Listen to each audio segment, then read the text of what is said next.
Question number 16 में लिखा है pass journal entries for the following transaction in the journal of Himanshu Chauhan. 2019 में अप्रैल 1 की ट्रांजैक्शन है कि हिमांशु चौहान ने बिजनेस शुरू किया है 1,50,000 रुपए से, कैश और फर्नीचर 10,000 और गुड्स 60,000। तो जर्नल में हम एंट्री बना लेते हैं, डेट डाल देते हैं 2019 अप्रैल 1, कैश अकाउंट डेबिट, कैश है 1,50,000, फर्नीचर अकाउंट डेबिट,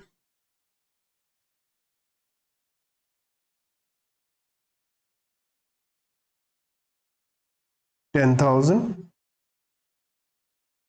और स्टॉक लिखते हैं, stock account debit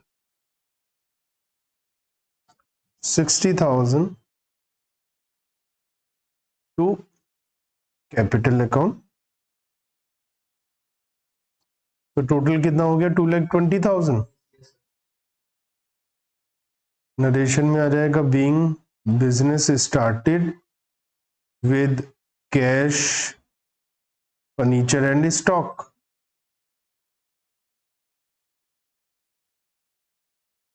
April 4 sold goods to Pratap at the list price of 20,000 and trade discount is 10%। Trade discount के बारे में हम बात कर चुके हैं कि ट्रेड डिस्काउंट को हम कभी भी लिखते नहीं है, अलग से शो नहीं करते, लेकिन अमाउंट में लेस करके लिखते हैं। तो पहले आप नॉर्मल एंट्री बना लिया करिए, अमाउंट के टाइम में ट्रेड डिस्काउंट को कंसीडर किया करें। सोल्ड गुड्स टू प्रताप, तो आपको टेंशन नहीं लेनी कि क्या है इसमें ट्रेड डिस्काउंट, आपको बस सेल की एंट्री बनानी है। कुछ नहीं बोला, नाम लिखा है तो उधार माल बेचा है, तो Pratap debit to sales account. Pratap, अच्छा ये क्यों डेबिट हो रहे हैं? रूल नंबर 1 असेट्स आई है और रूल नंबर 7 कैपिटल है। मैं आपको रूल्स जो है वो मॉडर्न अप्रोच के लिख कर बता रहा हूँ, ट्रेडिशनल अप्रोच के रूल नंबर लिख कर नहीं बता रहा हूँ मैं। और यहाँ पर प्रताप डेबिट है, एसेट डेबिट हो गया, और इनकम है हमारी सेल्स, रेवेन्यू क्रेडिट हो गया।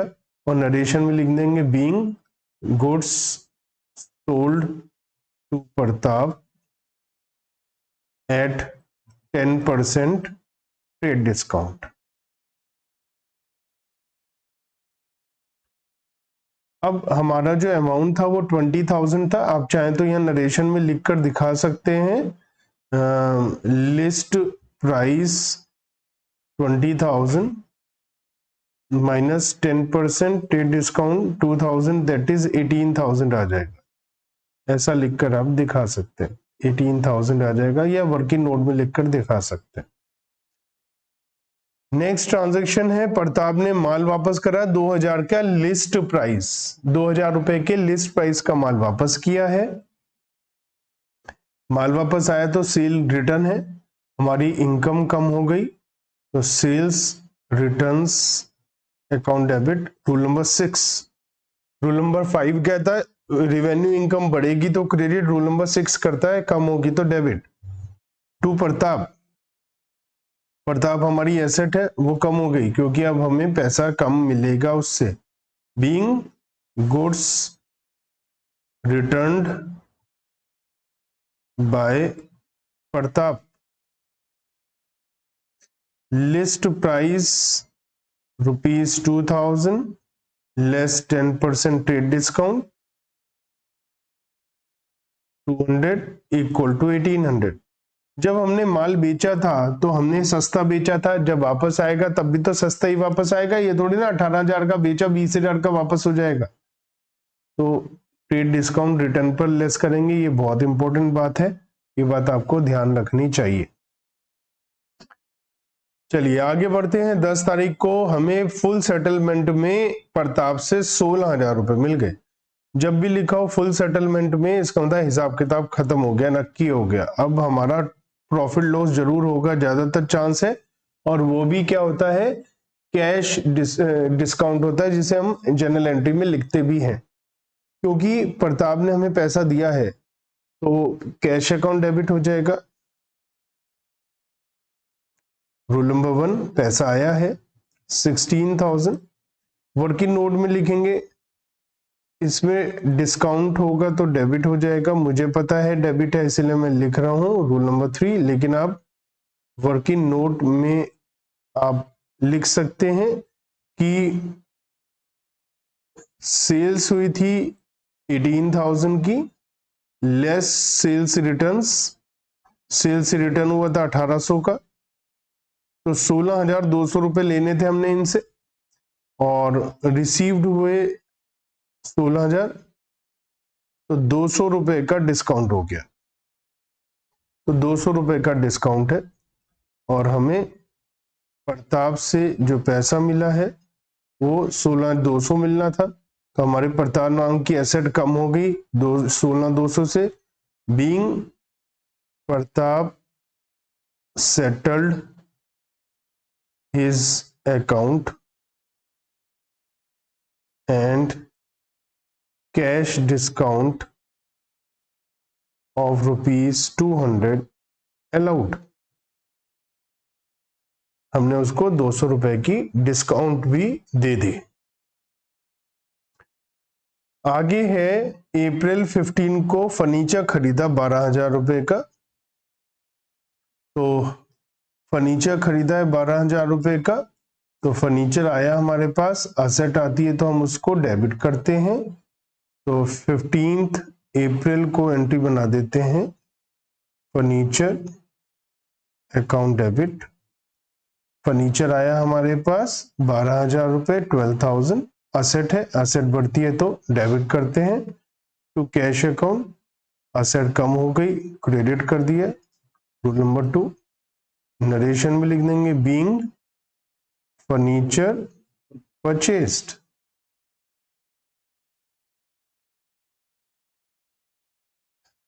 फिफ्टींथ को अगेन एक और है purchase good from Sahdev of the 50,000 और 12% डिस्काउंट मिला है, तो ट्रेड डिस्काउंट को मैंने कहा था हम लिखते नहीं है, तो जब जनरल एंट्री बनाएंगे तो आप इसको टेंशन ना लीजिए, ट्रेड डिस्काउंट है पहले वो अमाउंट लिखते हुए होगा, पहले आप जनरल एंट्री बना लीजिए। परचेज है तो purchases account debit. Rule number 3 to Sahdev, rule number 7 हमने उसको पैसा देना है, being goods purchased on credit and 12% trade discount received.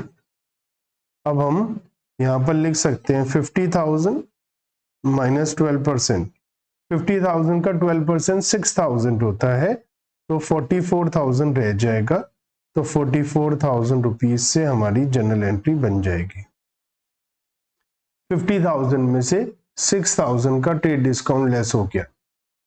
अब हमने सहदेव को 4,000 रुपए का माल वापस किया है, तो जैसे हमने सेल रिटर्न भी डिस्काउंट काट के किया था ऐसी परचेजेस रिटर्न भी डिस्काउंट काट कर होगा, लेकिन अगेन वो लिखा नहीं जाएगा, तो सहदेव को हमने माल वापस किया है तो सहदेव डेबिट। रूल नंबर 8 हमारी लायबिलिटी कम हो गई, टू परचेजेस रिटर्न्स माल वापस हुआ है। रूल नंबर 4 खर्चा कम हो गया, बीइंग गुड्स रिटर्न्ड, तो माल वापस हमने किया है, माल वापस किया है 4,000 रुपए का, तो 4,000 रुपए पर 12% का ट्रेड डिस्काउंट 480 रुपए, तो 3,520 रुपए 3,520 रुपीज से एंट्री बन जाएगी, हम लोग माल वापस करने की एंट्री बना लेंगे।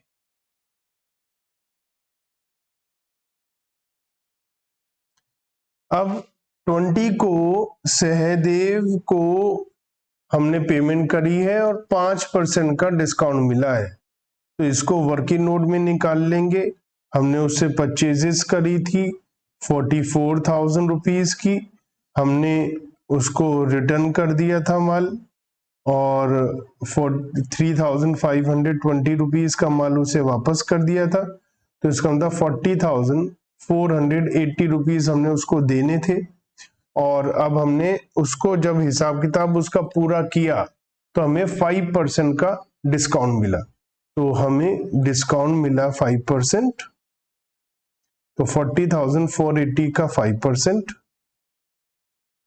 तो कितना होता है ये discount?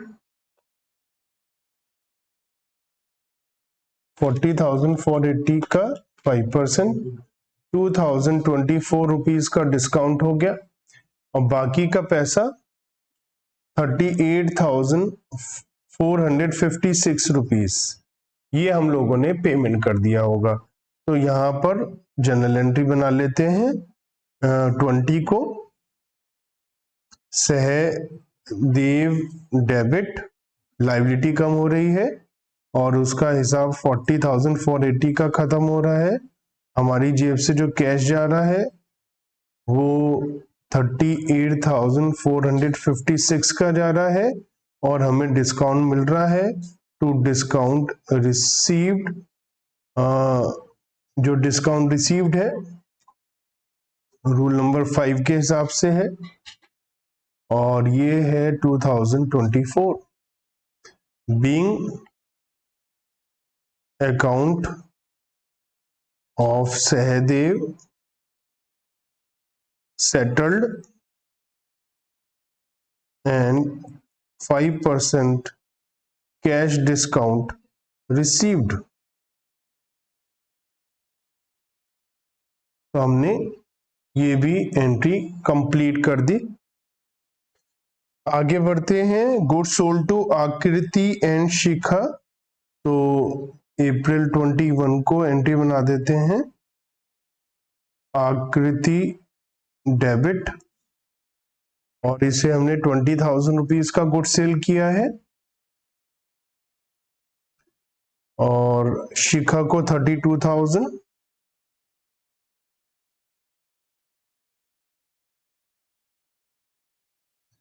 To sales account being goods sold on credit. तो ये हमारी एसेट है, डेटर है, और हमारी इनकम हो गई रिवेन्यू, तो उसे क्रेडिट कर देंगे सेल्स के नाम से।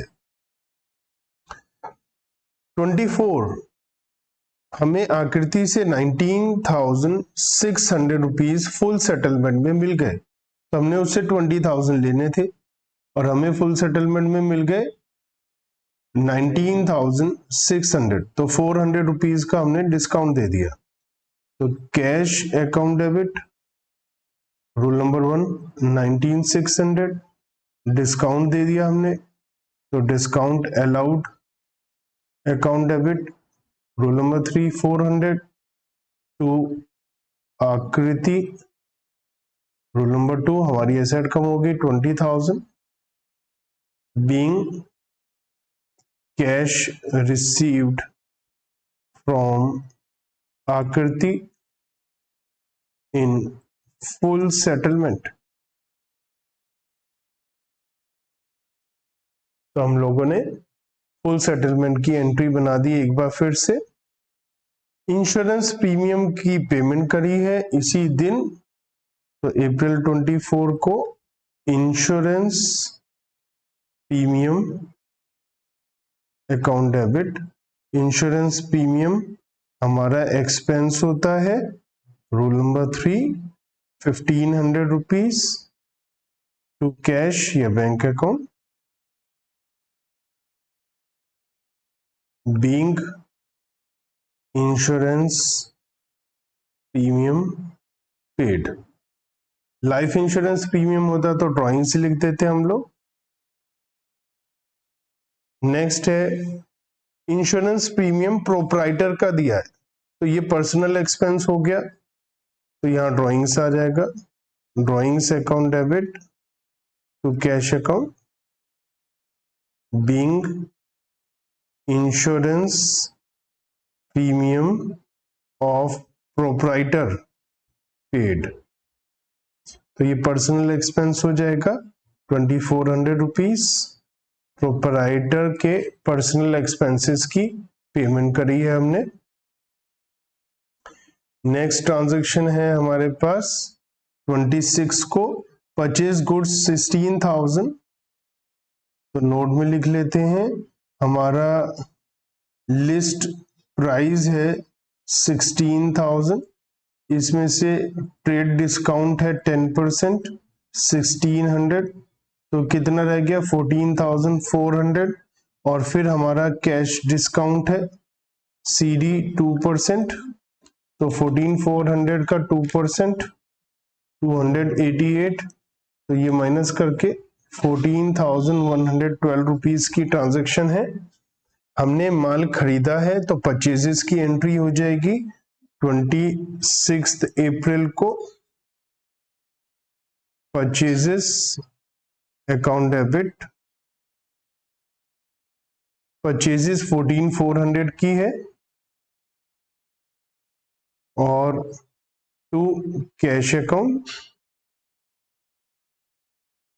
कैश हमारे पास से जा रहा है 14,112 और हमने कैश डिस्काउंट को लिखना है डिस्काउंट रिसीव, ना कि ट्रेड डिस्काउंट को, और कैश डिस्काउंट है 288।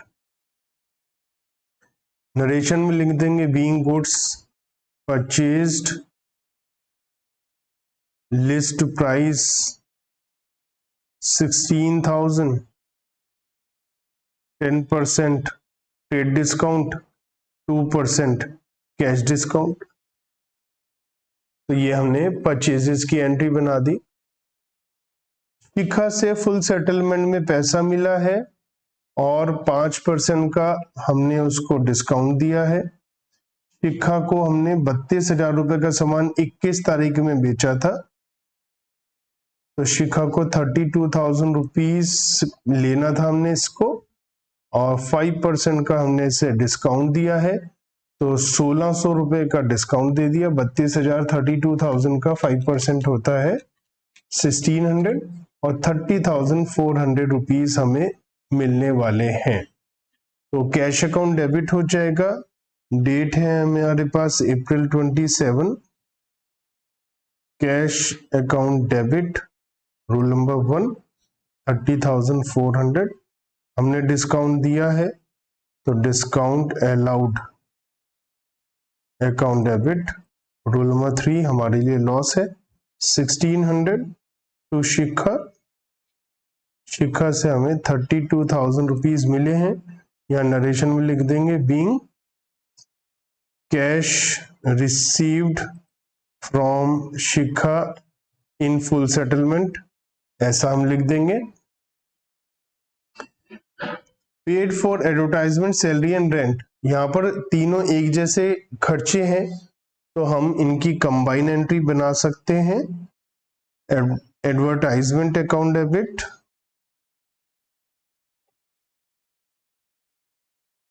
Salaries account debit, rent account debit to cash account being expenses paid, और एक्सपेंसेस हैं 2,000। डेट सेम होनी चाहिए कंबाइन एंट्री बनाने के लिए, और एक जैसा अकाउंट डेबिट या क्रेडिट हो रहा हो 11,600 रुपीज।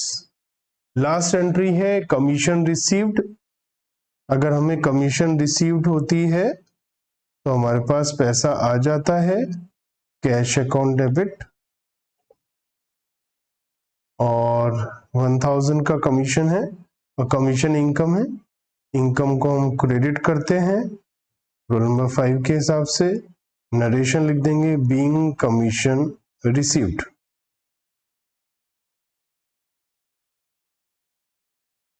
तो काफी अच्छा क्वेश्चन था जिसके अंदर काफी फुल सेटलमेंट की एंट्रीज थी, ट्रेड डिस्काउंट और कैश डिस्काउंट की एंट्री भी थी। क्वेश्चन नंबर 17, इसमें लिखा journalise the following transaction in the books of Mathur brothers.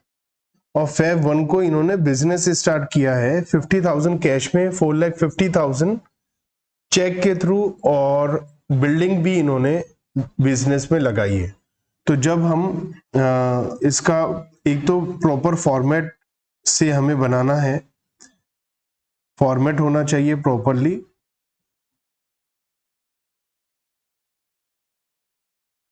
हम सबने सीखा था फॉर्मेट कैसे बनाते हैं। तो सबसे पहला जो कॉलम होता है वो डेट का होता है, और डेट के बाद पर्टिकुलर्स को थोड़ा बड़ा बनाना चाहिए, उसके बाद लेजर फॉलियो, अमाउंट डेबिट और अमाउंट क्रेडिट। तो इसमें हम हेडिंग डाल देते हैं journal, date, particulars, ledger folio, amount debit और अमाउंट क्रेडिट। बिजनेस स्टार्ट किया है तो डेट डालते हैं सबसे पहले 2018 Feb 1। बिजनेस के पॉइंट ऑफ व्यू से सोचेंगे, जनरल एंट्री बनाएंगे। बिजनेस के पास कैश आया है और कैश आने पर डेबिट करते हैं, डेबिट असेट्स कम्स इन, और असेट को इंक्रीज करते हैं तो हम डेबिट करते हैं 50,000। जब भी कैश आता है उसे डेबिट किया जाता है। बैंक में पैसा आया चेक के थ्रू तो बैंक अकाउंट डेबिट करेंगे, और 4,50,000 आए हैं हमारे पास। बिल्डिंग भी आई है तो बिल्डिंग भी एसेट होती है, एसेट को डेबिट करते हैं तो बिल्डिंग अकाउंट डेबिट कर देंगे 20 लाख, और ये कैपिटल है तो टू कैपिटल अकाउंट, इसका टोटल कर लेंगे 25 लाख रुपीस। नरेशन लिख देंगे, नरेशन बीइंग से स्टार्ट करते हैं, बीइंग बिजनेस स्टार्टेड, बाकी और चाहे तो लिख सकते हैं, नहीं तो इतना भी चल जाएगा क्योंकि दिखाई दे रहा अलग अलग चीजें हमने लगाई हैं बिजनेस में। Feb 5 को माल खरीदा है मनोहर लाल से और लिस्ट प्राइस है 50,000 और खरीदा है 46,000। जब हम माल खरीदते हैं और उसी समय जो डिस्काउंट मिलता है, कैश डिस्काउंट नहीं है, कैश डिस्काउंट होता तो बताया जाता।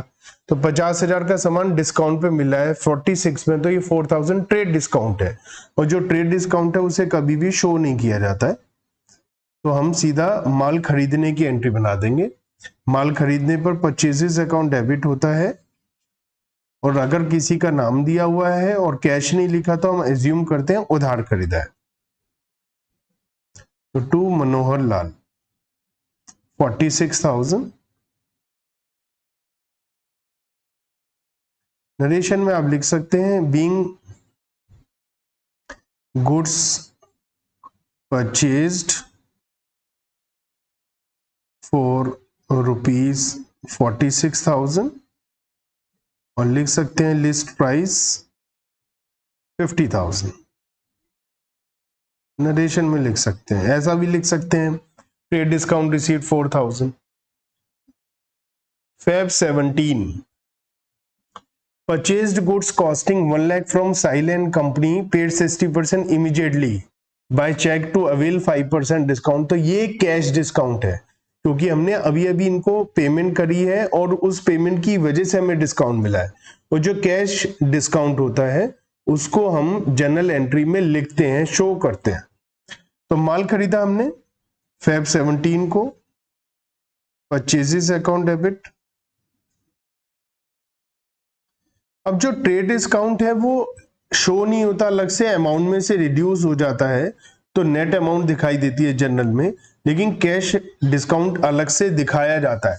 क्योंकि कैश डिस्काउंट अलग से दिखाया जा रहा है तो परचेजेस पूरी 1 लाख से आएगी, यहाँ परचेजेस को रिड्यूस नहीं करेंगे। जैसे पिछली एंट्री में हमने 50,000 की परचेजेस को दिखाया ही 46 में था, लेकिन यहाँ पर ऐसा नहीं कर सकते क्योंकि ये कैश डिस्काउंट है। कैश डिस्काउंट में परचेजेस पूरी अमाउंट से आएगी 1 लाख से। 60% इमीडिएटली पेमेंट होगी, इसका मतलब 40% उधार है, और जो उधार है उसके लिए क्रेडिटर का नाम आएगा, मतलब साहिल एंड कंपनी का नाम आएगा। तो टू साहिल एंड कंपनी 40,000 ये हमने उधार खरीदा है। लायबिलिटी को क्रेडिट करते हैं, या ये कह सकते हैं क्रेडिट द गिवर। हमें माल देने वाला कौन है? साहिल, इसलिए हमने उसे क्रेडिट किया है। हमने उसको चेक से पेमेंट करी है तो टू बैंक अकाउंट आ जाएगा। पेमेंट कितनी करी थी? 60,000। लेकिन हमने 5% का डिस्काउंट लिया, 60,000 में से 5% डिस्काउंट लेस कर देंगे, 3,000 डिस्काउंट हो जाएगी, तो 57,000 रुपीज की पेमेंट करी। और जो डिस्काउंट है हमारी इनकम है, और इनकम को क्या करते हैं, क्रेडिट, तो to discount received account 3,000। Being goods purchased 40% on credit and 60% cash and 5% cash discount, ऐसा हम नरेशन में बताने के लिए लिख सकते हैं। तो हमारे को क्या ध्यान रखना है, परचेजेस हमारा माल खरीदा, हमारा खर्चा है, डेबिट करते हैं, एक्सपेंसेस को हमने डेबिट कर दिया। अगर मैं यहाँ पर रूल लिखने लगूं जो मॉडर्न रूल्स थे, कैश डेबिट हुआ तो हमने रूल नंबर 1 था, असेट इंक्रीज होगी तो डेबिट करेंगे, तो रूल नंबर 1 लिखा। कैपिटल के लिए रूल नंबर 7 था, कैपिटल इंक्रीज होगी तो क्रेडिट करेंगे। परचेजेस के लिए रूल नंबर 3 था और 7। लाइबिलिटी के लिए rule number 3, 7, rule number 2 asset कम हो रही है, और रूल नंबर 5 इनकम क्रेडिट करते हैं जब मिलती है। तो ये मैंने मॉडर्न रूल से लिखे हैं। अगर मैं ट्रेडिशनल रूल लिखूं तो हमने पढ़ा था सबसे पहले रूल नंबर ए, जब भी एसेट आएगी तो डेबिट करेंगे। और यहाँ पर थोड़ा सा प्रॉब्लम आ जाता है कि यहाँ पर बैंक अकाउंट की वजह से, क्योंकि बैंक हमारा क्या हो जाता है, पर्सनल अकाउंट हो जाता है, तो बैंक अकाउंट की वजह से हमें बैंक के केस में ई लिखना पड़ता है, डेबिट द रिसीवर। तो ये थोड़ा सा ट्रेडिशनल अप्रोच में थोड़ी सी दिक्कत है। हमने पढ़ा था ना ट्रेडिशनल में रियल अकाउंट के लिए डेबिट जो भी हो रहा है असेट्स को डेबिट करेंगे, लेकिन पर्सनल अकाउंट के लिए डेबिट द रिसीवर, ये रूल नंबर ABCDE था। तो बैंक अकाउंट एक पर्सनल अकाउंट होता है और कैपिटल भी एक पर्सनल अकाउंट होता है, ये F रूल हो जाएगा, क्रेडिट द गिवर। तो मैं आपको ये राय दूंगा, क्योंकि आप नॉन कॉमर्स स्टूडेंट अगर 11th क्लास में है तो आपको ट्रेडिशनल अप्रोच से पढ़ना चाहिए, ABCDEF से। और अगर आप 11th क्लास में नहीं है तो आपको 1 2 3 4 5 6 7 8 रूल से पढ़ना चाहिए, मॉडर्न अप्रोच से पढ़ना चाहिए। ठीक है।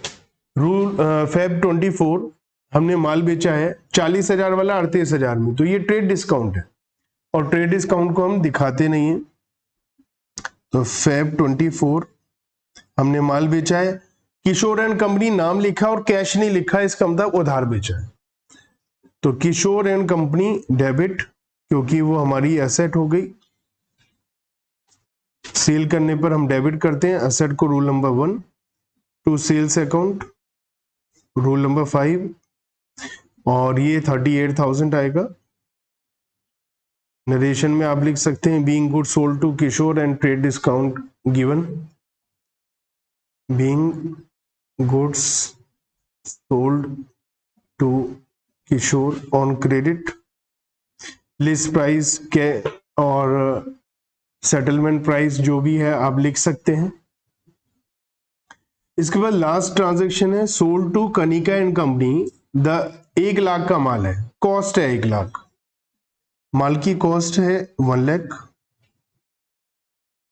और 20% का प्रॉफिट है। प्रॉफिट को ऐड किया जाता है कॉस्ट में सेलिंग प्राइस निकालने के लिए, तो 1,20,000 का सेलिंग प्राइस हो गया नॉर्मल। 10% का ट्रेड डिस्काउंट है, 10% का ट्रेड डिस्काउंट लेस हो जाता है 12,000, तो ये रह गया 1,08,000। और 40% पेमेंट हुई है चेक से, क्योंकि उस पर 5% का डिस्काउंट है, तो 60% क्रेडिट सेल है, 40% कैश सेल है, तो 1,08,000 का 40% 43,200 और बाकी जो बचा हमारा 64,800 बचा। 43,200 पे 5% का कैश डिस्काउंट है, 2,160 कैश डिस्काउंट 2,160, तो बाकी का जो अमाउंट है जिसकी पेमेंट हुई होगी वो है 41,040। तो ये मैंने वर्किंग नोट में कैलकुलेशन कर ली, इसमें कोई टेंशन है किसी को? माल था 1,00,000 रुपए का, 20% का प्रॉफिट था, तो कॉस्ट में 20% का प्रॉफिट मैंने ऐड कर दिया, 1,20,000 मेरा नॉर्मल सेलिंग प्राइस हो गया। 10% का ट्रेड डिस्काउंट है, लेस कर दिया, तो इसका मतलब 1,08,000 का एग्रीड सेलिंग प्राइस हो गया। इसमें से 40% की पेमेंट हो गई और उस पर हमने 5% का कैश डिस्काउंट दे दिया, बाकी उधार है। अब ये माल हमने बेचा है और माल बेचने के लिए हमें एंट्री जो बनानी होती है वो बना लेते हैं। कुछ सेल क्रेडिट है और कुछ सेल कैश है, तो दोनों उस हिसाब से हम कर लेते हैं।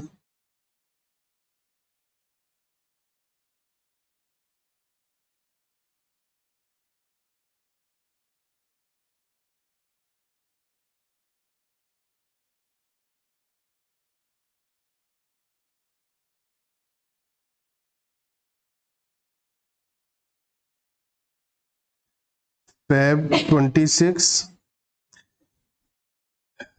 हमें चेक से पेमेंट मिली है, तो bank account debit,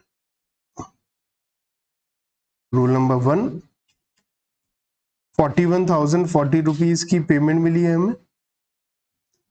cash discount है तो डिस्काउंट अलाउड अकाउंट डेबिट, क्योंकि हमने डिस्काउंट दिया है तो हमारे लिए नुकसान है, लॉस है 2160 का। और जो उधार माल बेचा है वो कनिका एंड कंपनी को बेचा है, तो Kanika and company debit, debtor debit हो जाएगा। रूल नंबर 1 असेट है हमारे लिए 64,800 टू सेल्स अकाउंट। तो हमारी जो सेल है, रूल नंबर 5 इनकम को क्रेडिट करते हैं। सेल हमारी टोटल 1,08,000 की थी, एग्रीड प्राइस, इसका टोटल 1,08,000 ही आएगा। नरेशन लिख देंगे, being goods sold partly on credit and partly on cash after 5% cash discount. तो ये था पूरा क्वेश्चन जिसमें हमने मेनली डिस्कस किया ट्रेड और कैश डिस्काउंट पर। तो क्वेश्चन नंबर 18 करते हैं हम लोग, और प्रॉपर फॉर्मेट से आप करिए। जैसा मैं बता चुका हूं कि आपको फॉर्मेट से करना है, मैं करूं या ना करूं, क्योंकि आपको एग्जाम में मार्क्स लेने हैं, तो आदत आप हमेशा फॉर्मेट से करने की करिए।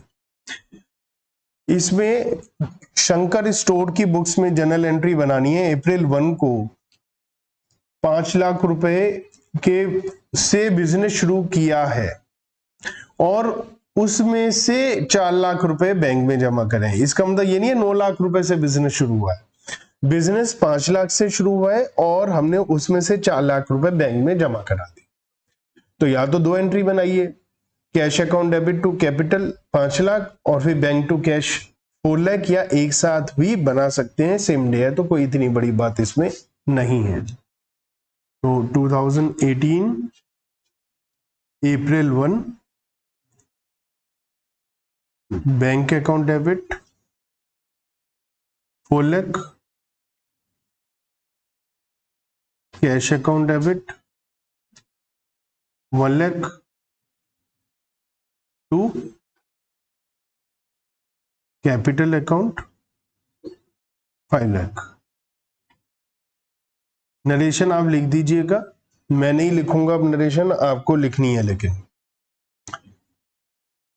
अप्रैल 4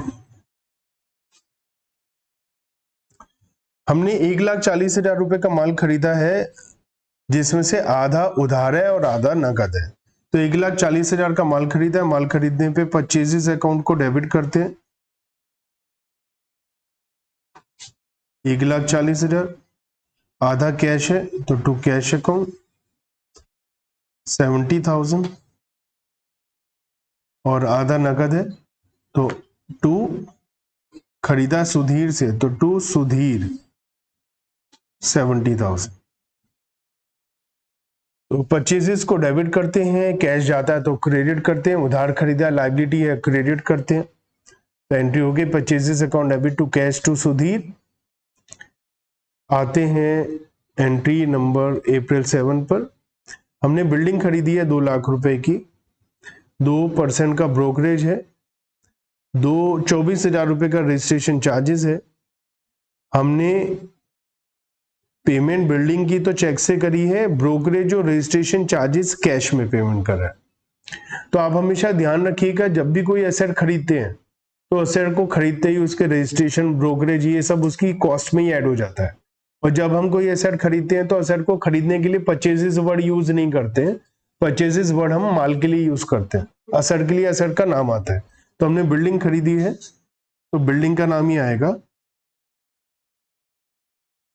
बिल्डिंग अकाउंट डेबिट, और वर्किंग नोट में बिल्डिंग लिख देते हैं 2 लाख रुपीस की है, प्लस ब्रोकरेज भी हमारी कॉस्ट में ऐड हो जाएगा। ब्रोकरेज 2% है तो कितना होता है 2%? 4,000। तो 4,000 रुपए हम ऐड कर देंगे, और रजिस्ट्रेशन चार्जेस हैं 24,000। तो टोटल मिलाकर हमारा कितना अमाउंट हो गया? 2,28,000। तो बिल्डिंग है 2,28,000 की, और जो पेमेंट है बिल्डिंग की वो तो चेक से है, तो टू बैंक अकाउंट, तो 2 लाख रुपीस चेक से है और बाकी कैश में है। बाकी क्या है? 2 चीजें हैं, ब्रोकरेज और रजिस्ट्रेशन चार्जेस 4,000 और 24,000 28,000 28,000। नरेशन आप अकॉर्डिंगली लिख दीजिएगा, जो जो लिखा है वही नरेशन में लिखना होता है। इसमें कोई टेंशन है किसी को? टेंशन है तो आप बता दीजिएगा, आप नहीं पूछ रहे हैं तो इसका मतलब आपको समझ में आ गया, मैं आगे बढ़ रहा हूं।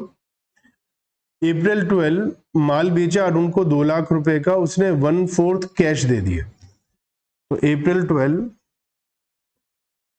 कैश अकाउंट डेबिट 2 लाख रुपए का 1/4 50,000 रुपए उसने कैश दे दिया, तो कैश डेबिट कर दिया। बाकी उधार है 3/4, अरुण को उधार बेचा है तो डेबिट कर देते हैं डेटर को। पर्सनल अकाउंट के बाद या तो अकाउंट का नाम ना लिखें या पोस्ट ऑफ एस लिखें। अरुण डेबिट 3/4 माल 1,50,000, सेल है तो to sales account 2 lakh narration में लिख देंगे, being good sold to Arun 1/4 for cash and 3/4 for on credit, या आप नरेशन लिख देंगे। अप्रैल 14 चेक मिला है 1,48,000 रुपए का अरुण से फुल सेटलमेंट में, और इसको इमीडिएटली हमने बैंक में डिपॉजिट करा दिया। हमें अरुण से लेने थे 1,50,000, 1,50,000 लेने थे अरुण से, 148 मिला। अगर लिखा हो ऑन अकाउंट इसका मतलब अभी 2,000 बाद में देगा, लिखा हो फुल सेटलमेंट मतलब बाद में नहीं देगा। अब बाद में नहीं देगा इसका मतलब हमने 2,000 का कैश डिस्काउंट दे दिया उसे। तो हमें जो पैसा मिला है वो 148 मिला है चेक से, तो बैंक अकाउंट डेबिट। अगर ये लिखा होता ये चेक 1-2 दिन बाद डिपॉजिट हुआ तो इसे cheque in hand account debit लिख देते या कैश डेबिट लिख देते। बैंक डेबिट क्योंकि हाथों हाथ सेम डे डिपॉजिट करा दिया हमने बैंक में। और कितने का चेक है? 1,48,000 का, 2,000 रुपए का डिस्काउंट है। डिस्काउंट हमारा लॉस है, लॉस को डेबिट करते हैं। Discount allowed account debit 2,000 to Arun से पैसा मिला है, क्रेडिट द गिवर। हमारी एसेट कम हो रही है तो क्रेडिट कर देंगे। अरुण का 1,50,000 का पूरा अकाउंट सेटल हो गया। तो अप्रैल 14 को हमने एंट्री बना दी।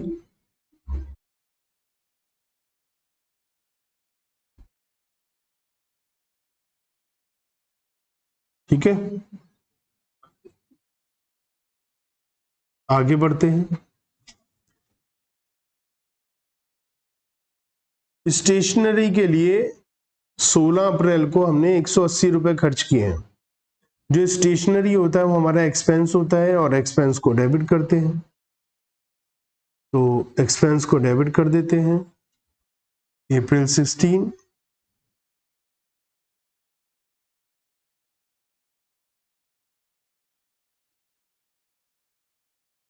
Stationery account debit to cash account 180 rupees. Cash जा रहा है तो क्रेडिट होगा, इस बात को हमेशा ध्यान रखिए।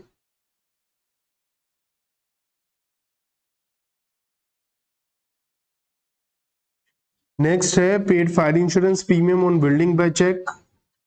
और शंकर कौन है? शंकर स्टोर है बिजनेस का नाम, बिजनेस का नाम शंकर स्टोर है, तो इसका मतलब शंकर ओनर है बिजनेस का। तो ओनर का लाइफ इंश्योरेंस है, तो लाइफ इंश्योरेंस प्रीमियम ओनर का होता है तो वो ड्राइंग्स होता है, पर्सनल एक्सपेंस होता है।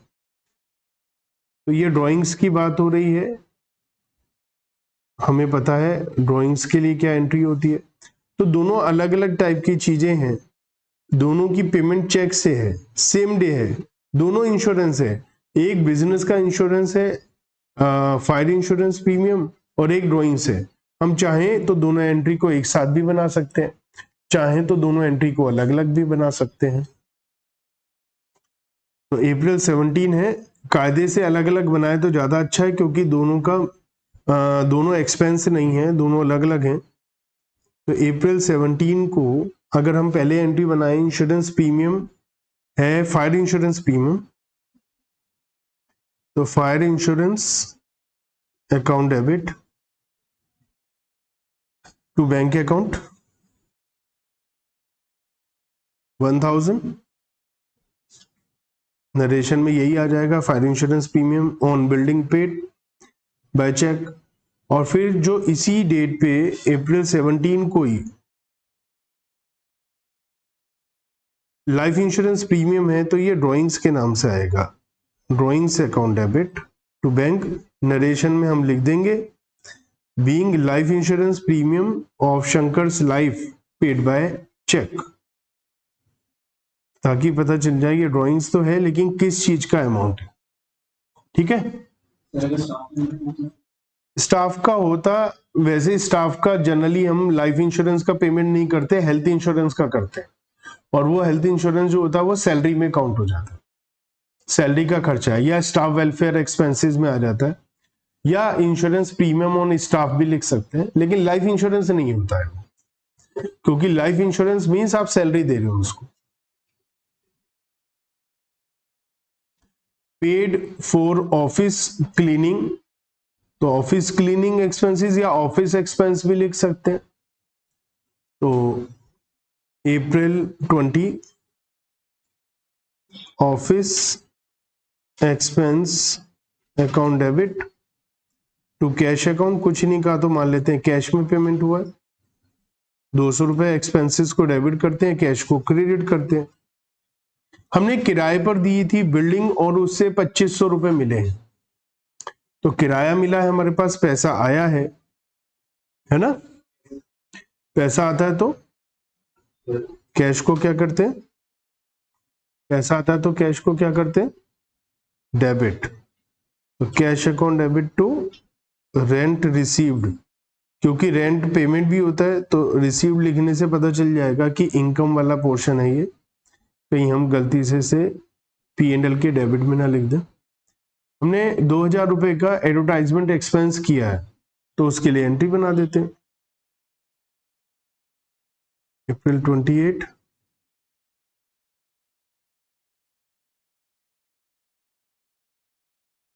Advertisement expense account debit to cash account 2000। इस तरीके से हमने ये बेसिक सा सिंपल क्वेश्चन कंप्लीट किया। हेलो माय डियर स्टूडेंट्स, क्या हालचाल है आपके? उम्मीद है आप बस सब बढ़िया होंगे और बढ़िया कर रहे होंगे। स्टडी भी बहुत जरूरी है और केवल वीडियो देखना जरूरी नहीं है, आपको मेरे साथ साथ क्वेश्चन को भी सॉल्व करना पड़ेगा। क्वेश्चन नंबर 19 करते हैं। The following balances appeared in the books of Vishal stores on 1 अप्रैल 2015। हमें असेट्स और लायबिलिटीज दे रखी है ओपनिंग तो मैंने आपको समझाई थी, ओपनिंग एंट्री, तो हमें ओपनिंग एंट्री बनानी पड़ेगी। बाकी अप्रैल 2015 की ट्रांजैक्शंस हमें दे रखी है, तो उन ट्रांजैक्शंस को भी हम देख लेंगे क्या क्या ट्रांजैक्शंस हैं हमारे पास। ठीक है, तो एक एक करके करते हैं क्वेश्चन को सॉल्व और सीखते हैं जर्नल एंट्रीज कैसे बनाई जाएंगी। तो सबसे पहले हम क्या बनाते हैं, ओपनिंग एंट्री। तो 1 अप्रैल 2015 को ओपनिंग एंट्री में हम लोग असेट का डेबिट बैलेंस होता है तो असेट को डेबिट करते हैं। इंडिविजुअली सबका नाम अलग अलग आएगा। तो cash account debit 15,000, bank account debit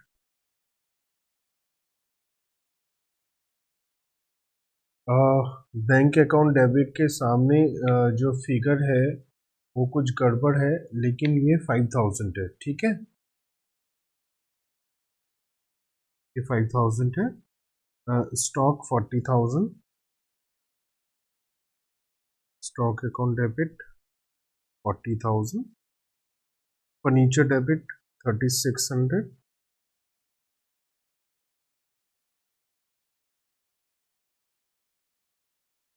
debtors debtors है हमारे पास ए 6,000, और इसमें थोड़ी सी मिस्टेक्स हैं तो I am sorry for this, मुझे इसको थोड़ा सा सुधारना पड़ेगा। और वो ये x है, ये y है और ये z। ठीक है, डेटर्स हमारे पास, तो x अकाउंट डेबिट या सिंपल x डेबिट लिख सकते हैं आप 6,000। जैसे x डेबिट है ऐसे आप सिंपल y डेबिट भी लिख सकते हैं, x डेबिट। तो टाइम सेव करना चाहिए, हम क्यों x अकाउंट और y अकाउंट लिखे जब हमें ये भी अलाउड है। और z डेबिट 10,000। लाइबिलिटीज में क्रेडिट बैलेंस होता है 2, bank loan 10,000,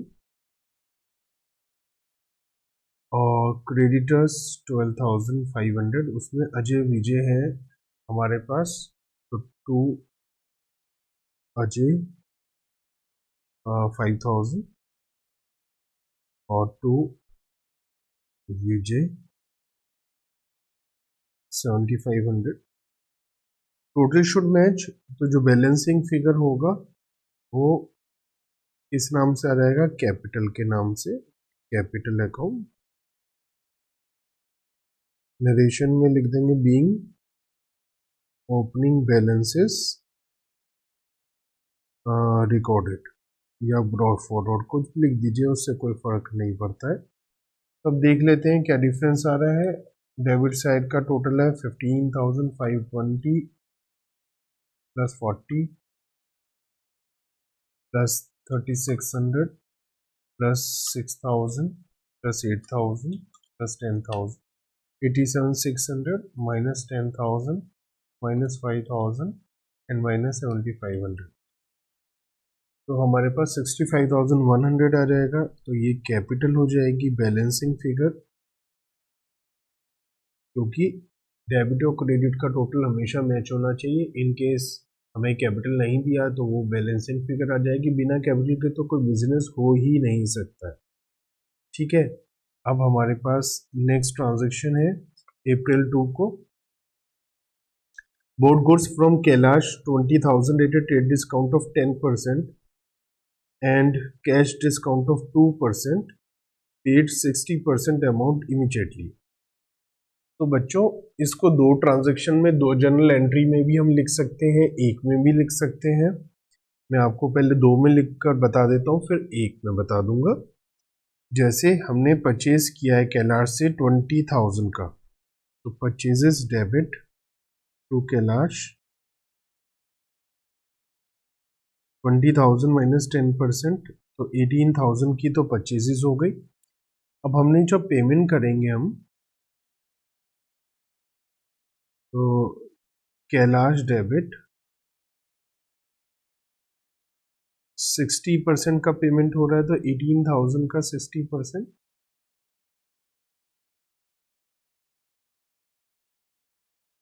10,800 to cash account to discount received. ठीक है, अब डिस्काउंट है 2%, तो 10,800 का 2%, कैश डिस्काउंट को तो हम लिखते हैं और ट्रेड डिस्काउंट को हम नहीं लिखते, ठीक है ना। तो 216 रुपीज़ का तो डिस्काउंट आ जाएगा और 10,800 में से 216 रुपीज़ का डिस्काउंट देने के बाद 10,584 रुपीज़ की पेमेंट हो जाएगी। तो एक तो ये है कि आप 2 एंट्री बनाए, बिल्कुल ठीक है, ये 2 एंट्री बनानी चाहिए, या इन 2 की जगह एक एंट्री हम बनाएं, purchases account debit 18,000 to cash account, cash दे दिया हमने 10,584 टू डिस्काउंट रिसीव्ड 216, 60% पेमेंट दिया है तो 40% रह गया, वो उधार है, टू कैलाश 40% ऑफ 10,800 4,320, तो ये क्रेडिट साइड में आ जाएगा, और 18,000 का 40%, सॉरी 7,200, टोटल मैच कर लेते हैं, 7,200 प्लस 216 प्लस 10,584, 18,000। तो या तो 2 एंट्री बनाए या एक, आप दोनों में से कुछ भी कर सकते हैं, दोनों ही ठीक है।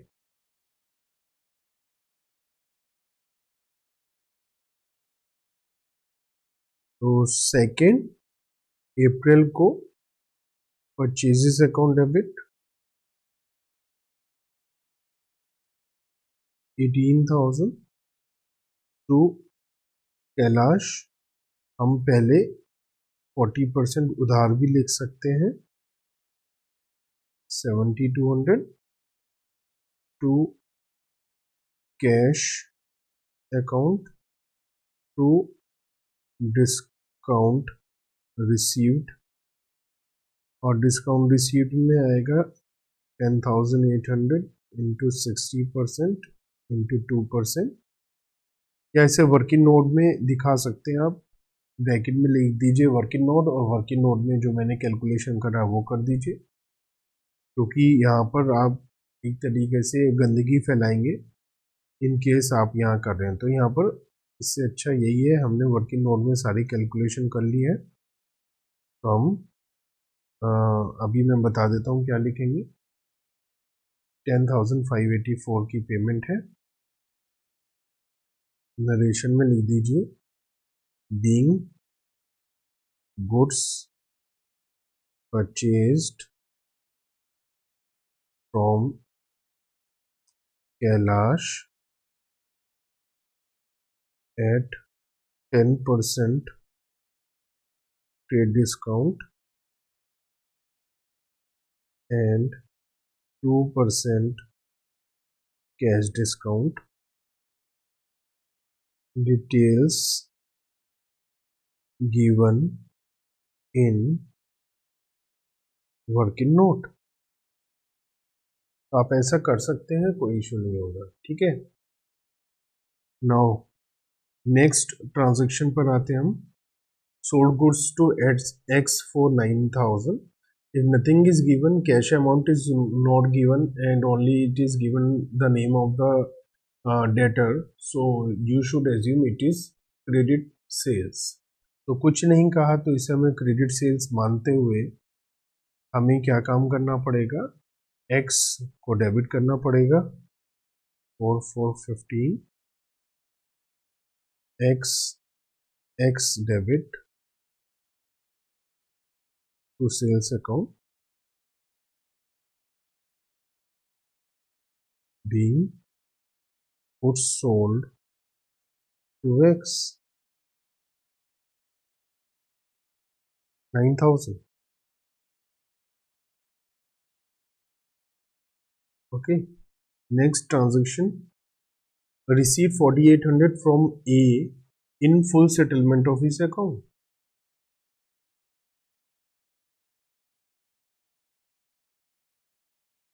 अरे बाप रे, मैंने तो इसे एक्स कर दिया था, ठीक है ना।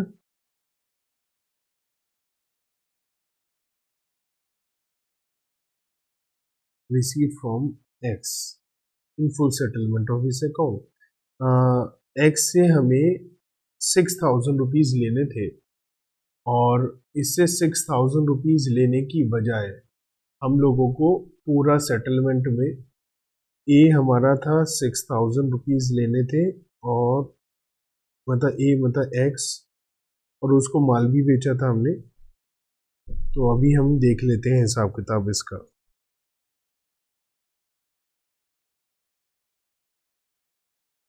तो 14,800, सॉरी अगेन सॉरी, इसमें बहुत सारी मिस्टेक्स हैं।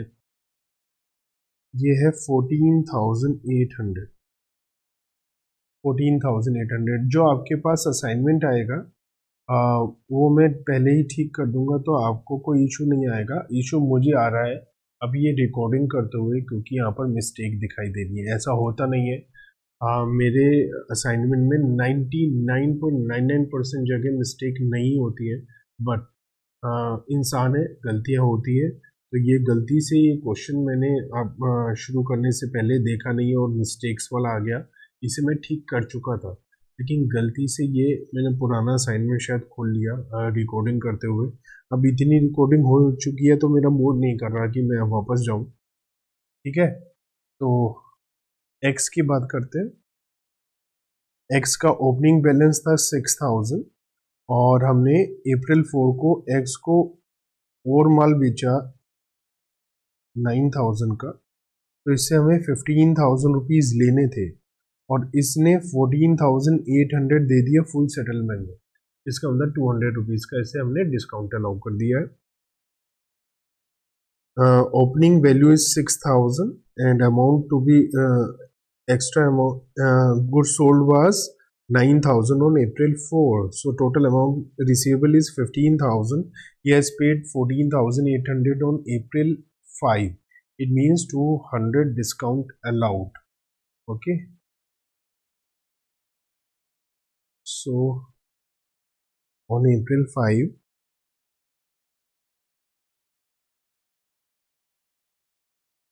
if nothing is given, always assume that amount is received through cash, not through the check. Cash account debit 14,800. Rule number 1A, increase in asset should be debited.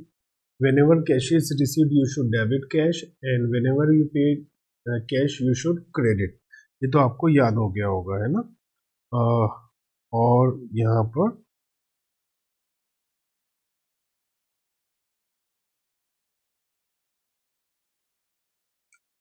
Purchases PC Kailash 7F and cash account is to be discount received is 5D. So these all are rules number. I have already told you that you need not to write it in the examinations, but मैंने आपको केवल ये सिखाने के लिए, समझाने के लिए लिख रहा हूँ। ठीक है, तो एग्जाम में इसे बिल्कुल भी नहीं लिखना है। In full settlement 15,000, in place of 15,000 you have received 14,800, so 200 is discount, so discount allowed should be debited. Discount allowed debit. Rule number 3C, discount allowed is nominal nature account and all expenses and losses should be debited. 200 to X being X settled his account 15,000. Next transaction से पहले मेरे पास जगह नहीं है, थोड़ा सा मैं adjustment कर लेता हूं। सो नेक्स्ट ट्रांजैक्शन पर आते हैं। जो है April 6 cash deposited into bank. जल्दी से बताइए मुझे क्या जर्नल एंट्री बनेगी, आपकी बात मुझे सुनाई दे जाएगी और सही सही एंट्री बनाना, और आप खुद भी बना रहे हैं ऐसा मैं एज्यूम कर सकता हूँ, ठीक है। April 6 cash deposited into bank account debit, asset should be debited, increase in bank account is asset, or debit the receiver 10,000 to cash account. Rule number 2B, decrease in asset, credit asset goes out, being cash deposited into bank. Okay, next transaction is April 8 check received from Y 7,850 and amount due from Y was 8,000 and we have received 7,850, means 150 is discount, and this check was immediately deposited into bank. So we have received check and we have deposited into bank immediately. हमें check मिला और हमने उसे हाथों हाथ bank में deposit करा दिया है. In case if nothing is given, always assume that whenever you will receive cheque, then this cheque was deposited into bank on the same day. अगर आपको कुछ नहीं कहा तो आपको यही एज्यूम करना है जो इस क्वेश्चन में बोला गया है. So bank account debit, again rule number 1E, check was of 7,850. Discount allowed is debit, discount allowed. Rule number 3C, आपको कम अमाउंट मिला है, कम पैसा मिला है तो आपका लॉस हो गया, लॉस को डेबिट करते हैं to Y. Rule number 2F, decrease in asset, Y was your asset debtor, तो वो डिक्रीज हो गया, उससे पैसा मिला है, वो credit the giver 8,000 being check received from Y in full settlement. Now next is April 10 received a check from Z. Whenever you see this type of entry that check is received from Z or check is received from any person, then you should check further after 5-10 days that this check is deposited in future or not. आपको एकदम से देखना पड़ेगा कहीं ये check बाद में तो जमा नहीं किया है, क्योंकि अगर बाद में चेक जमा किया है तो आज आप बैंक अकाउंट को डेबिट नहीं कर पाएंगे. जैसे इस क्वेश्चन में April 12 को चेक डिपॉजिट किया है, so at the time of receiving check you cannot debit bank account because on April 10 check was not deposited into bank. Check was deposited into bank on April 12. So on April 12 bank account should be debited. On April 10 bank account cannot be debited. So on April 10 we have to write cash account और check in hand account. जैसा मैंने आपको बताया था cash या check in hand हम debit करते हैं. तो जब भी हमें चेक मिलेगा तो हमें चेक करना है आने वाले 2-4 दिन, 10 दिनों या 2-4-5 ट्रांजैक्शन में कहीं ये चेक किसी और क्रेडिटर को तो पेमेंट नहीं करा है, कहीं बैंक में तो डिपॉजिट नहीं किया है. ठीक है. सो April 10 check in hand account debit,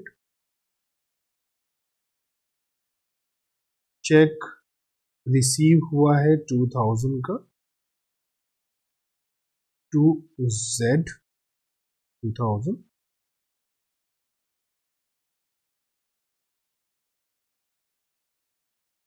being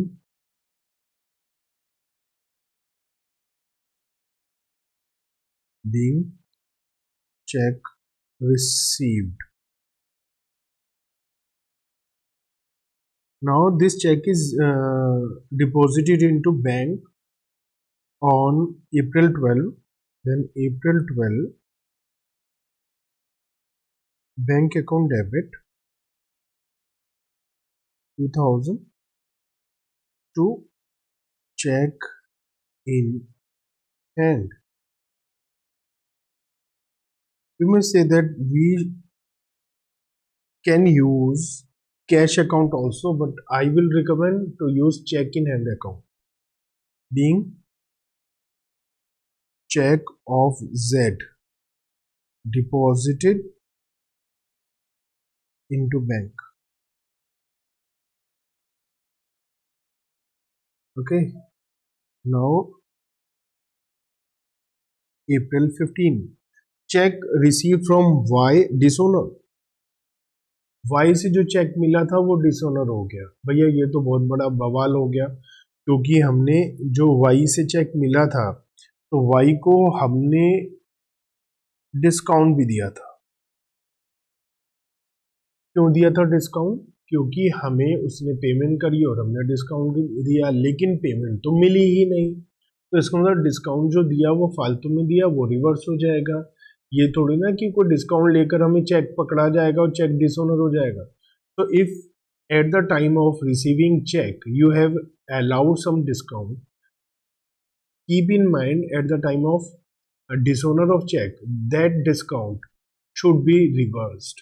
So just make reversal entry of deposit of check on the same day जब हमने चेक डिपॉजिट किया था। अगर सेम डे चेक डिपॉजिट किया था तभी उसकी रिवर्स एंट्री बनेगी।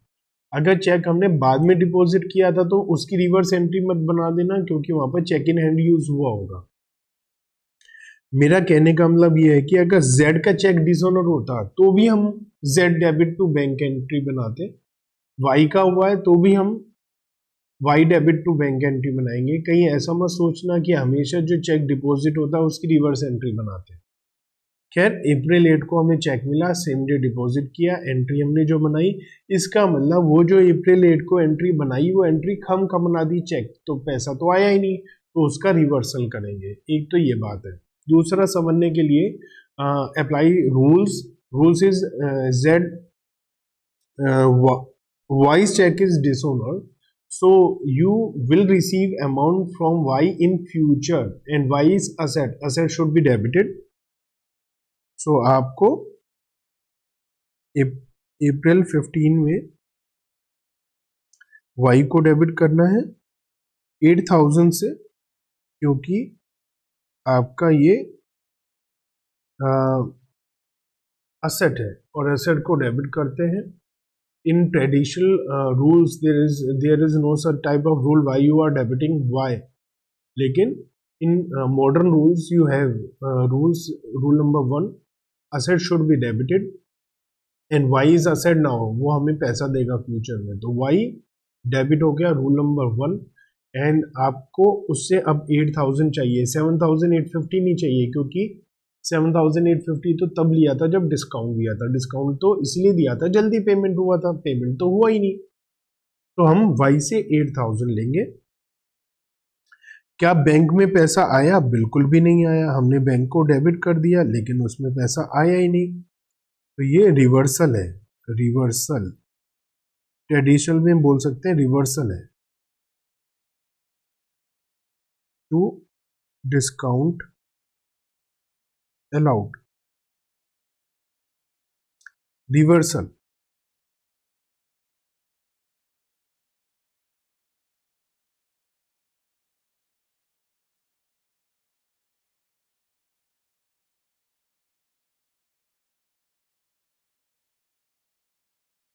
being Y's check dishonored.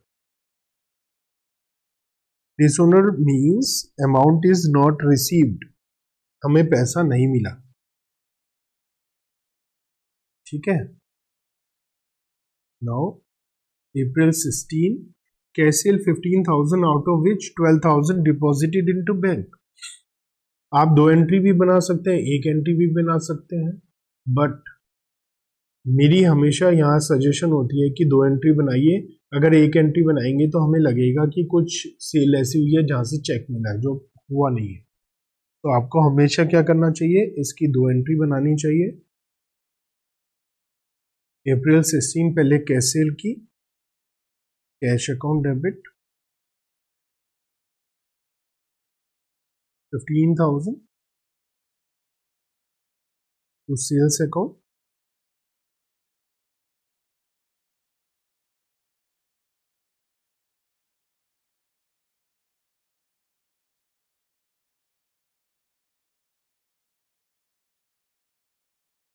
और फिर 12,000 को बैंक में डिपॉजिट करा दीजिए।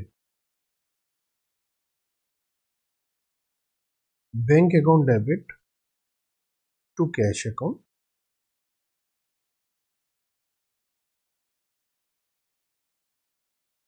you may make one entry in place of two, but I will suggest to make only not to make one entry. You should make 2 entries for this. Being cash deposited into bank. Single entry will be cash account debit 3,000, bank account debit 12,000 to sales 15,000। यहाँ पर आपके मन में एक गलत आ सकता है विचार इस एंट्री को देखकर कि भाई कैश सेल 3,000 है और चेक मिला है 12,000, लेकिन आपको क्या करना चाहिए, क्योंकि जब लेजर में पोस्टिंग होगी तब भी ऐसा हो सकता है, तो फिर आपको नरेशन ज़्यादा अच्छे से डिटेल में आपको लिखनी पड़ेगी। एंट्री ये भी गलत नहीं है, ये एंट्री भी बिल्कुल ठीक है। ठीक है, मेरा पेज भर गया तो मैं और यहाँ पर जगह बनाता हूँ, आप भी साथ साथ क्वेश्चन कर रहे हो ना। चलिए मैंने जगह बना ली है, और अप्रैल 16 को लिखा है amount due to Ajay paid by cheque. जो अजय को हमने पैसा देना था वो चेक से दे दिया।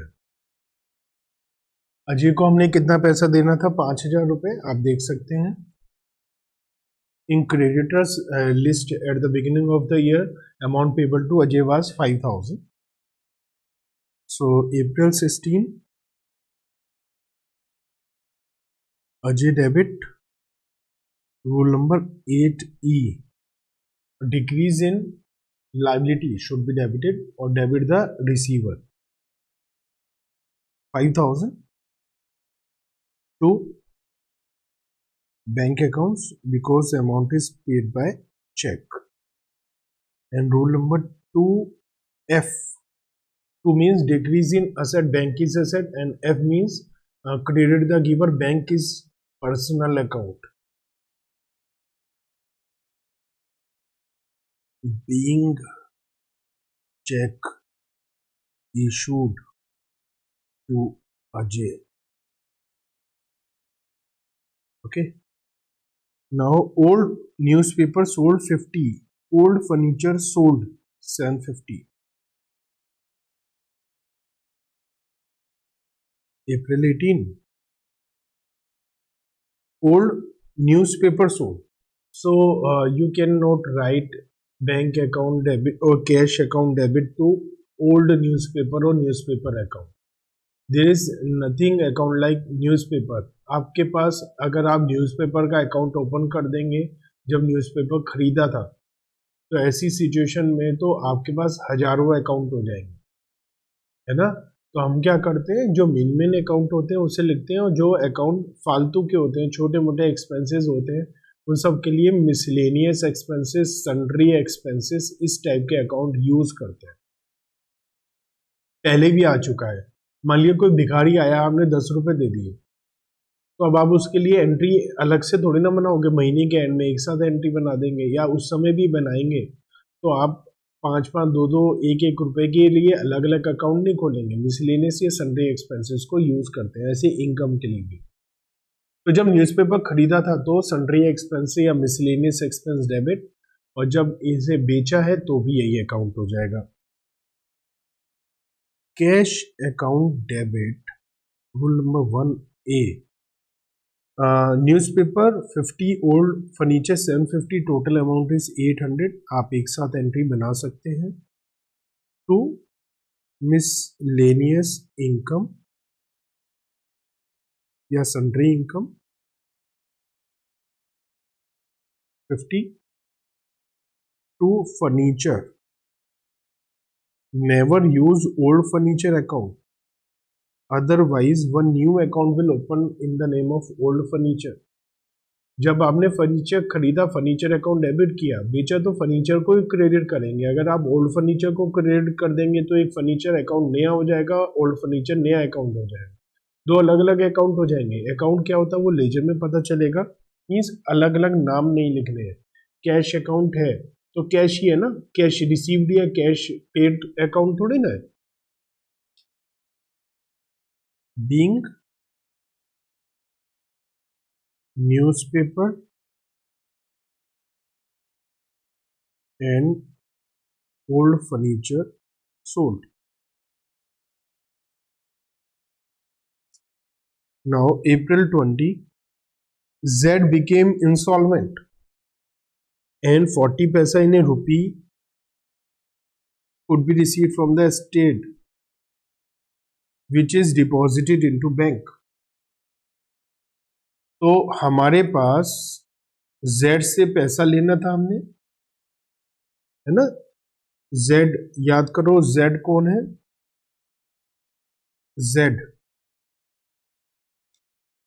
Z की सारी ट्रांजैक्शन चेक करते हैं सबसे पहले, ठीक है।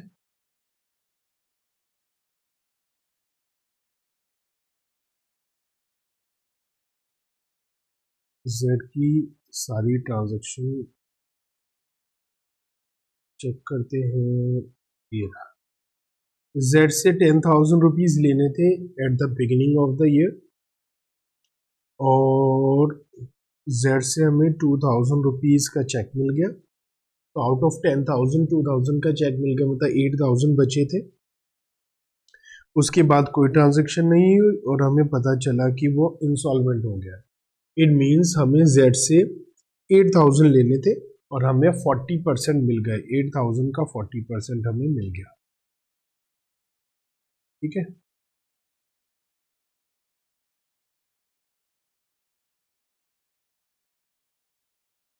Date is April 20। Bank account debit, आप दो एंट्री भी बना सकते हो, एक ही बना लो, नरेशन में तो लिख ही देंगे डिटेल में। रूल नंबर 1 की असेट को हम डेबिट करते हैं, और rule number E debit the receiver, और bad debts account debit. Rule number 3C, rule number 3 क्या है? Debit all expenses and losses. आपका पैसा डूब गया 60% टू Z। Z से पैसा मिला, rule number 2F। Being Z became insolvent, 40% received against rupees 8,000। तो 8,000 का 40% 3,200, 60% 4,800। So out of 8,000 only 40% was received। 8,000 into 40%, 3,200, and 60% became bad debts. So bad debts is loss, loss should be debited. Next transaction,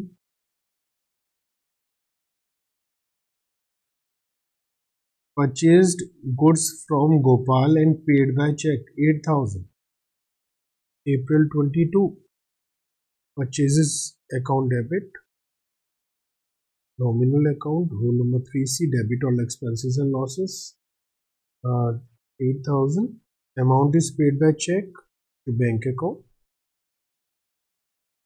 Number 2, decrease in asset should be credited, rule number F, amount paid by bank, credit the keyword।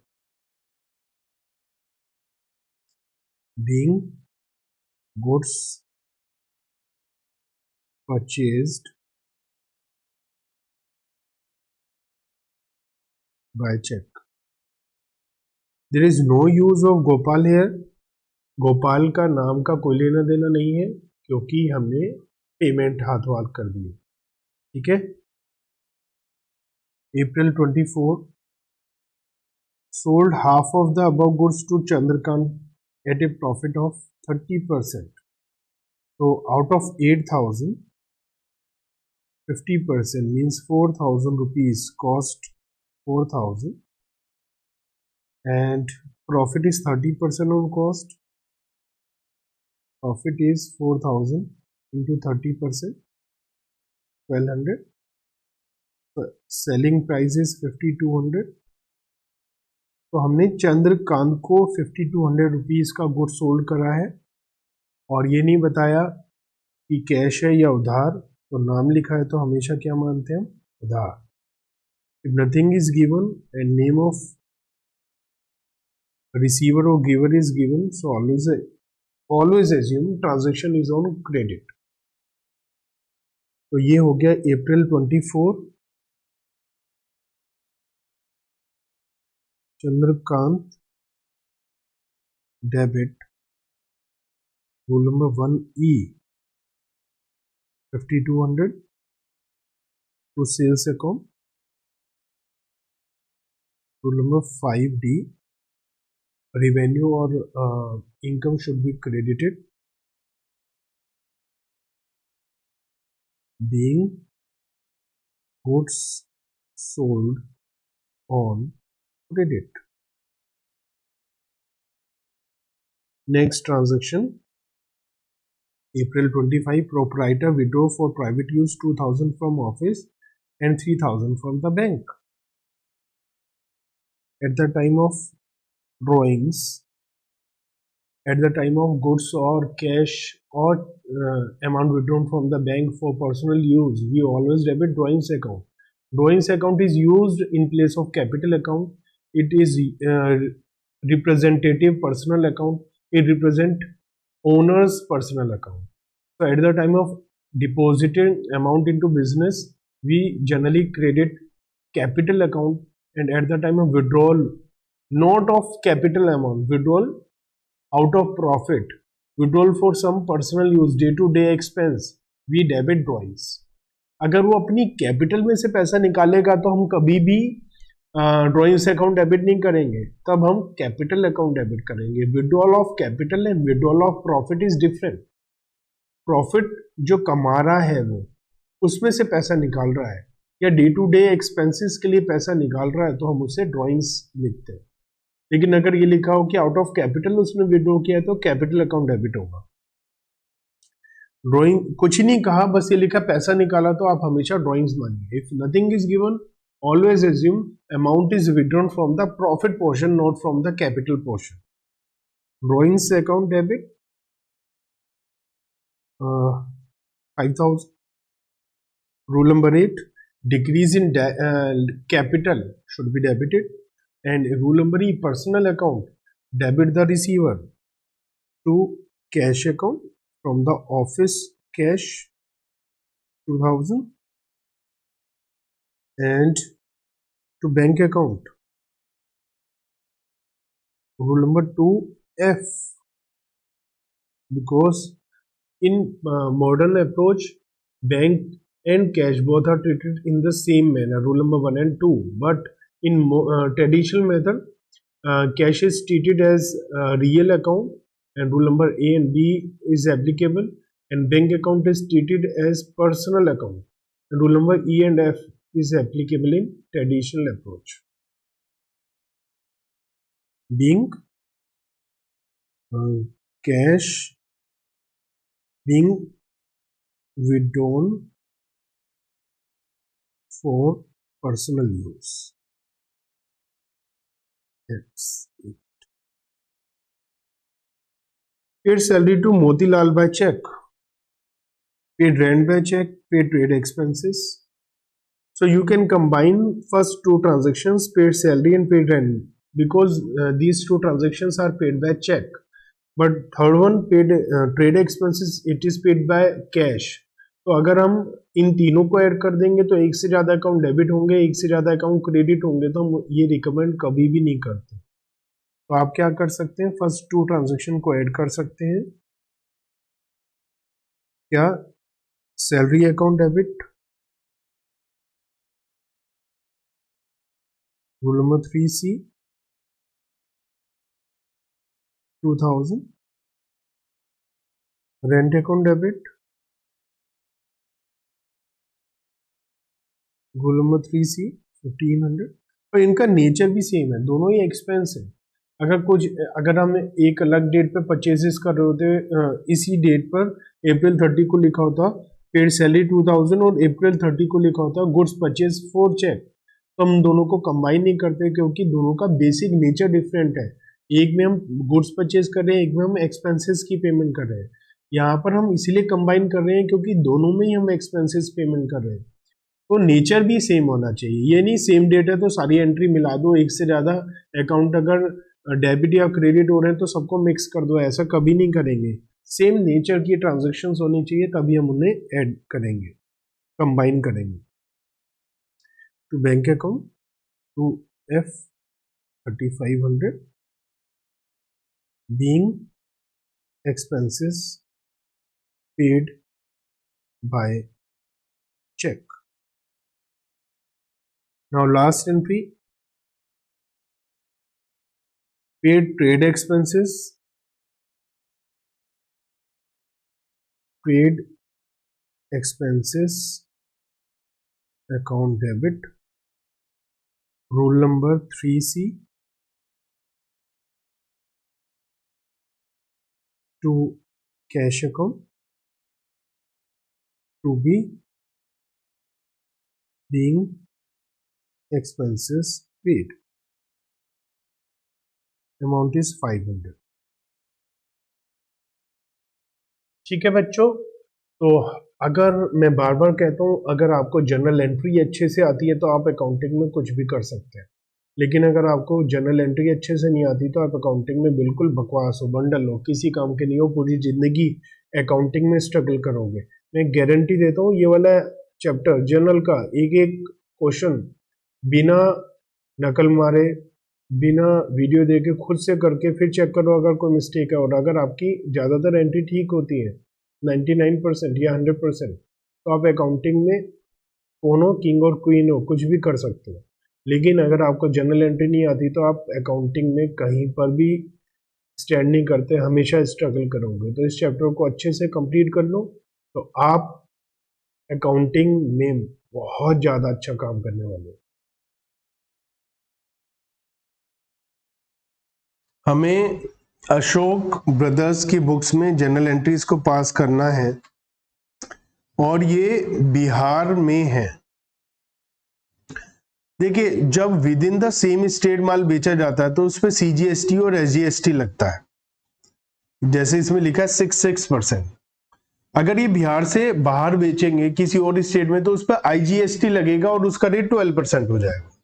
ठीक है, तो with in the same state बेचते हैं तो दो part होते हैं, CGST SGST। CGST central government के पास जाता है और SGST स्टेट गवर्नमेंट के पास जाता है।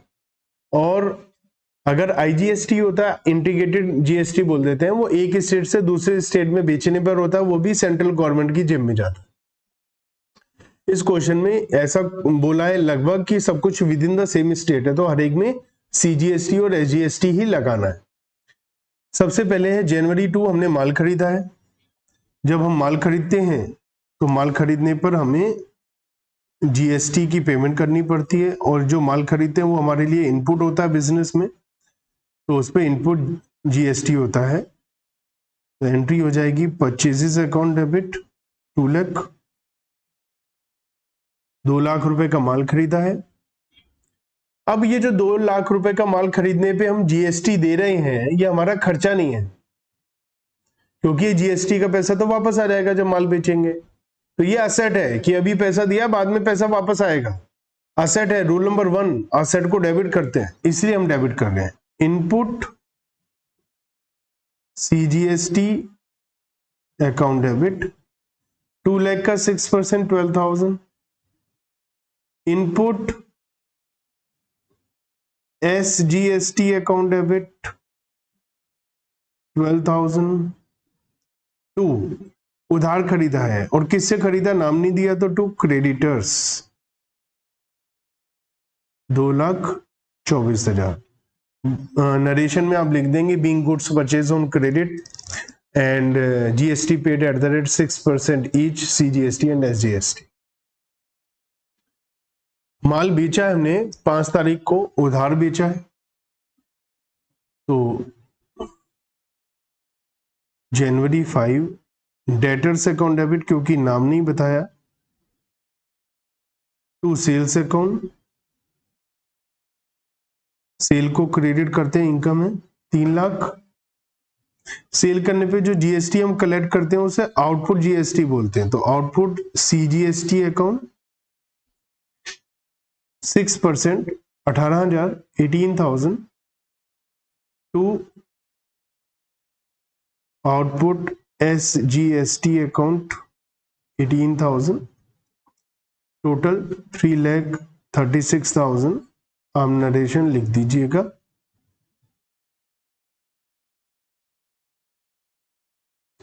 हमने कंप्यूटर प्रिंटर खरीदा है, तो कंप्यूटर प्रिंटर है तो या तो printer computer printer account debit लिखें या ऑफिस इक्विपमेंट लिखें, एक ही बात है। ऑफिस इक्विपमेंट अकाउंट डेबिट आप कंप्यूटर प्रिंटर लिख सकते हैं, कोई दिक्कत नहीं है। 50,000 रुपये प्रिंटर खरीदा हमने 50,000 का।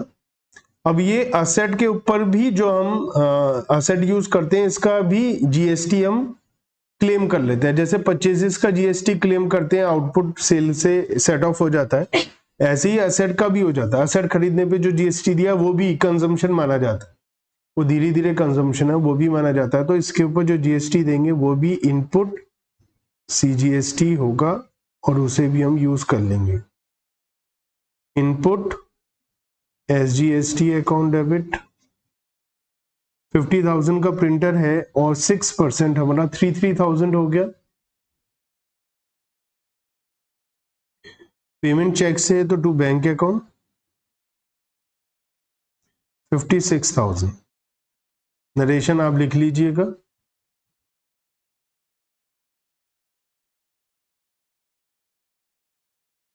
नेक्स्ट है legal consultation fees. Legal consultation fees की हमने पेमेंट करी है, तो हमारा एक्सपेंस है और एक्सपेंस को हम डेबिट करते हैं, तो जनवरी 20 लीगल फी या लीगल कंसल्टेशन फी डेबिट 10,000, इसके ऊपर भी GST लगता है, तो इनपुट CGST अकाउंट डेबिट क्योंकि GST गुड्स पर और सर्विसेज दोनों पर लगता है, और यहाँ 10,000 का 6% 600 हो जाएगा। इनपुट SGST अकाउंट डेबिट 600 और कैश पेमेंट हुई है तो टू कैश हो जाएगा 11,200।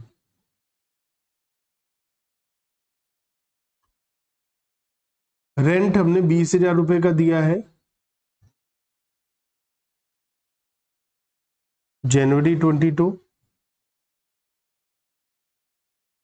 Rent account debit 20,000। Input CGST account debit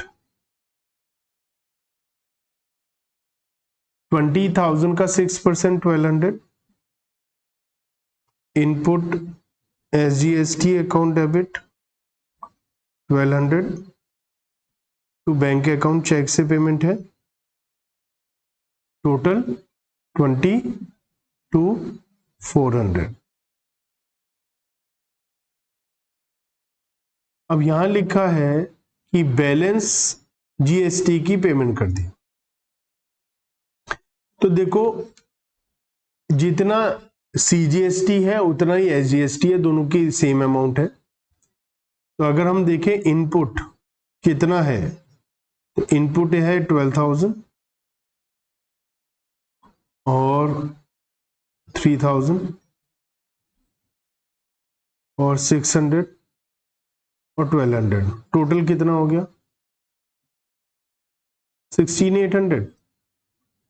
तो इनपुट जीएसटी है 16,800। इसमें कोई दिक्कत, मैंने सारा इनपुट वाला ऐड कर दिया। अब मैं देखता हूं आउटपुट जीएसटी कितना है। तो आउटपुट है मेरा एक, तो ये 18,000, बस एक ही है आउटपुट, एक ही है 18,000। इसका मतलब क्या है, इसका मतलब यह है कि मैंने अलग अलग समय पर 16,800 16,800 की जीएसटी की पेमेंट करी और मेरे पास जेब में वापस आ गया 18,000। तो मैं क्या करूंगा, इस 18,000 में से 16,800 अपने पास रख लूंगा, बाकी का गवर्नमेंट को दे दूंगा। यही तो करूंगा मैं। तो यहां लिखा पेमेंट कर दी बचे हुए जीएसटी की जो गवर्नमेंट को देना है। तो देखो ध्यान से, जब मैंने माल बेचा था सेकेंड एंट्री में जनवरी 5 में मैंने आउटपुट जीएसटी क्रेडिट किया था। अब मैं ये आउटपुट जीएसटी मेरे पास मैंने क्रेडिट क्यों किया, रूल नंबर 7। रूल नंबर 7 किस चीज का, लायबिलिटी का। ये मैंने गवर्नमेंट को देना है पैसा, मेरे पास कस्टमर से आया, मैंने गवर्नमेंट को देना है। तो अब गवर्नमेंट को पेमेंट कर देता हूं, तो जब पेमेंट करूंगा तो डेबिट कर देता हूं। तो लिखिए आप भी, जनवरी 31 output CGST account debit, output CGST account debit 18,000 to input CGST account, और वो है 16,800 16,800, है ना। बाकी का पेमेंट कर दूं टू बैंक अकाउंट 1,200, ठीक है। यही काम मैं करता हूं नेक्स्ट एंट्री में, output SGST account debit 18,000 to input SGST account 16,800 16,800 to bank account 1,200। Solution में मैंने इन दोनों की कंबाइन एंट्री बनाई है, आप भी बना सकते हैं। Output CGST debit 18,000, output SGST debit 18,000 to input CGST 16,800 to input SGST 16,800 to bank account 2,400। लेकिन अलग अलग बनाए तो भी ठीक है, एक बनाए तो भी ठीक है, कोई टेंशन नहीं है। तो ये एक क्वेश्चन था बेसिक सा जिसमें जीएसटी की थोड़ी सी एंट्री आ गई थी।